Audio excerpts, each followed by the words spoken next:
अर्थ न धर्म न काम रुचि, गति न चाहौ निर्वाण। जन्म जन्म रति राम पद, यह वरदान नान। महात्मा भरत कह रहे हैं हमको धन नहीं चाहिए, धर्म भी नहीं चाहिए, हमको काम भी नहीं चाहिए। क्या चाहिए आपको? कहते हैं जन्म जन्म रति राम पद, यह वरदान नान। मैं जब जब इस धराधाम पर जन्मूं आऊं तो मेरा ध्यान हमेशा और हमेशा सदा के लिए प्रभु रामचंद्र जी के चरण कमलों पर पड़ा रहे, उनके चरण कमलों का दर्शन हमको मिलता रहे। दूसरा चीज़ कुछ नहीं चाहिए। मिथिलानी सखी कहते हैं कि साग पात खाई हम दिवस गमैबै, यो हम मिथिले में रहबै। सिया सिया जपबै आठो याम, यो हम मिथिले में रहबै। आखिर प्रभु श्री राम और मैया जानकी दोनों में विशेषता क्या है? चर्चा कर रहा हूँ। वह जो शिव धनुष है जिसको प्रभु श्री राम तोड़ दिए, वह धनुष प्रभु श्री राम के वंशज महाराज दधीची के हड्डी का बना हुआ है। वह धनुष भूत भावन भगवान शंकर के पास था। भगवान कृपा करके भगवान परशुराम को वह धनुष दिया और महाराज महात्मा परशुराम, भगवान परशुराम वह धनुष धरोहर के रूप में महाराज जनक के यज्ञशाला में रख दिया।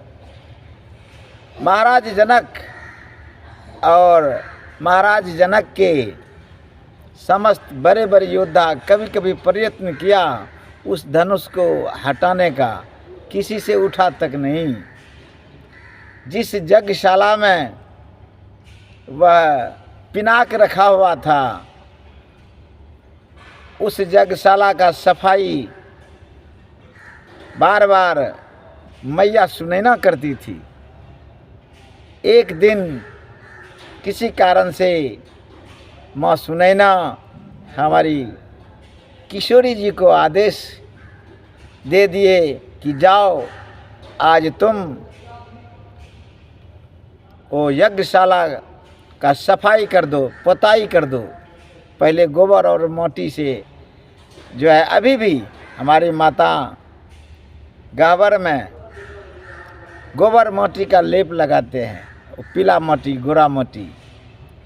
और वही करने के लिए जब गई किशोरी जी तो धनुष के नीचे वो थोड़ा दूब घास पतवार निकल गया था। माँ को अच्छा नहीं लगा। माँ एक हाथ सुरक्षित रखी थी और उस एक हाथ से उस धनुष को उठाकर माता एक एक किशोरी जी एक एक दूभल को उखाड़ कर अच्छा से लेप कर दिया। जब महाराज जनक पूजन हेतु यज्ञशाला गया तो अचंभित रह गया। देखा कि यह इतना सुंदर निपाई, लगता है किसी ने धनुष को उठाया होगा। दौड़कर गए माँ सुनैना के पास, बोले देवी आज तूने गह्वर का निपाई किससे करवाया? कहा महाराज क्या कोई गलती हो गया? आज किशोरी जी गई थी, अपनी लाडली किशोरी गई थी। तो नहीं नहीं कुछ नहीं। फिर किशोरी जी से पूछा महाराज जनक, क्या सीते तुमने यज्ञशाला का जो है निपाई किया है? बोला हाँ पिताजी, क्या त्रुटि हो गया? तो उस धनुष को कौन हटाया? कि कोई नहीं, मैं ही एक हाथ से हटा कर उसको साफ कर दिया।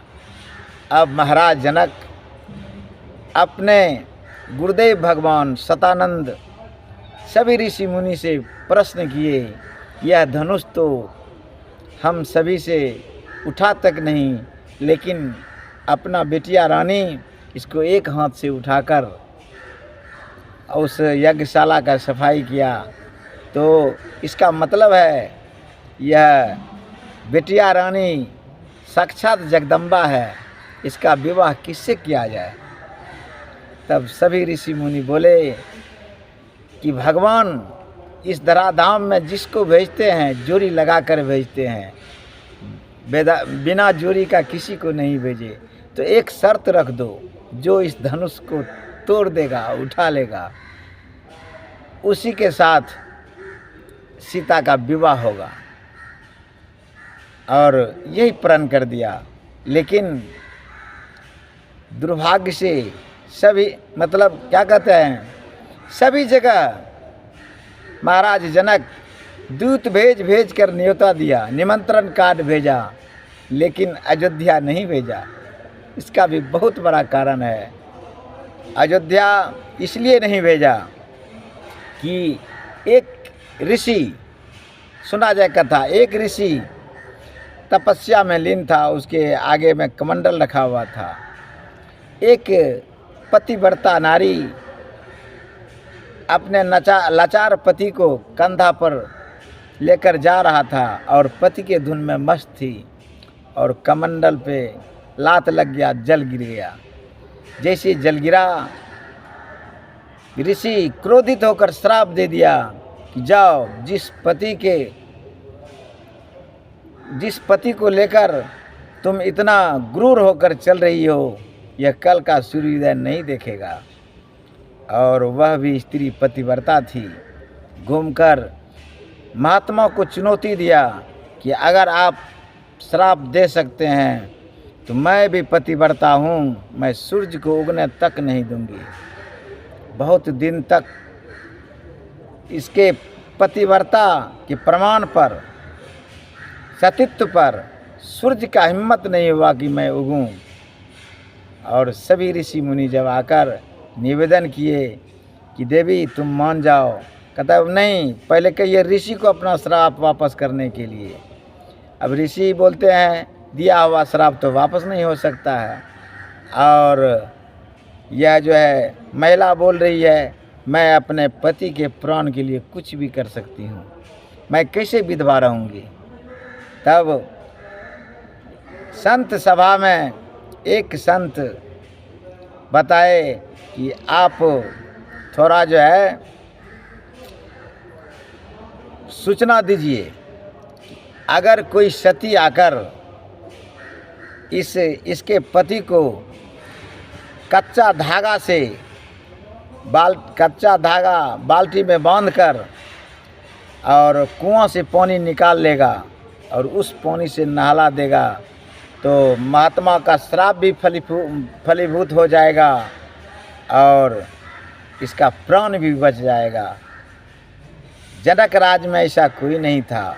और दूसरा जगह भेजा है, मतलब सूचना मिला, चला गया सूचना अयोध्या। माता कौशल्या महाराज दशरथ से निवेदन किए कि मैं जाता हूँ, एक पतिव्रता की पति के प्राण का रक्षा कर देता हूँ। जब वह तैयार हो रही थी तो उसी घर में क्या कहते हैं, सफाई करने वाली मेहतर महिला थी। वह महिला महारानी कौशल्या से निवेदन किए कि देवी हमारे रहते इस छोटा काम के लिए आपको जाने का कोई ज़रूरत नहीं है। और वही महिला गई और उन्होंने ही एक बाल्टी में कच्चा धागा बांधकर कुआं में गिराया और कच्चा धागा से ही खींचा, नहीं रस्सी टूटा, पानी भी निकला और उससे उसके पति को स्नान कराया। दोनों चीज़ सफल हो गया। क्या कहते हैं, पतिव्रता का आन भी रह गया और महात्मा जो श्राप दिए थे उनका श्राप भी फलीभूत हो गया। इसी कारण राजा जनक अयोध्या न्योता तक नहीं भिजवाए थे, लेकिन कहते हैं जिनका विवाह जिससे होता है। और विश्वामित्र ले गए प्रभु श्री राम को, कैसे मांगे? कहते हैं असुर समूह सतावहि मोही, मैं जांचन आया हूँ निरपतोही। उनको मांग कर ले गया और प्रभु श्री राम से ही बोले कि राम, अब तो तुम मारीच और सुबाहु का वध कर ही दिया। राजा जनक एक धनुष यज्ञ करने जा रहा है, निमंत्रण आया है, चलो पुत्र मेरे साथ में। और गुरु जी के साथ में चले गए। भगवान देखिए किस तरह से जोड़ी को मिला दिए इन्हीं शब्दों के साथ। जय श्री राम, राधे राधे। श्री राम जय राम, जय जय राम, जय जय विघ्न हरन हनुमान।